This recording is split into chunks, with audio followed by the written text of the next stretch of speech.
বর্তমানে গৃহখাদ্যের দাম অনেকটাই বেশি। এমন অবস্থায় আপনি কিভাবে খামারের খরচ কমিয়ে আনবেন? বিকল্প কোনো পদ্ধতিতে আপনার গরু পালন করতে হবে।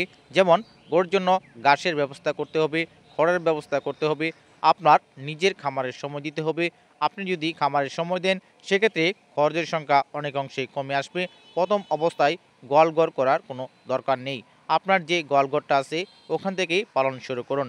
আপনারা যদি নতুন অবস্থায় গরু পালন করতে চান সেক্ষেত্রে আমি মনে করি গাভী গরু থেকেই পালন শুরু করুন। আস্তে আস্তে বংশ বিস্তার হবে, আপনি লাভবান হতে পারবেন। গরু পালন করে অনেকেই সফলতা অর্জন করেছে, আপনারা দাঁড়াতে সম্ভব।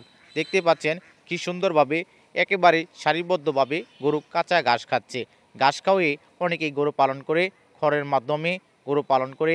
এছাড়া আপনারা যদি অন্যান্য খাবার দিতে চান সেক্ষেত্রে খরচের সংখ্যা অনেকাংশেই বাড়তে পারে। সেজন্যই আমি মনে করি গরুকে পর্যাপ্ত পরিমাণ ঘাস খাওয়াবেন এবং আপনি নিজে খামারের সময় দিবেন।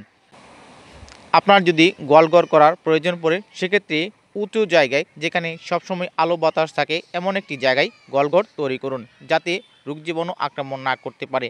একটা কথা মনে রাখবেন, আপনার খামারটা সুন্দরভাবে পরিষ্কার রাখবেন। পরিষ্কার থাকলে রোগ জীবাণুর আশঙ্কা খুবই কম রয়েছে।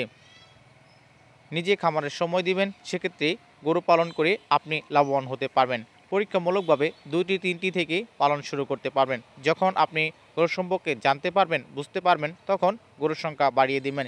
এভাবেই একটা সময় আপনি আদর্শ সফল খামারি হতে পারবেন। প্রিয় দর্শক, আজ থেকেই গরু পালন করা শুরু করুন। আপনি অবশ্যই এখান থেকে ভালো একটি ফলাফল পাবেন। ধন্যবাদ।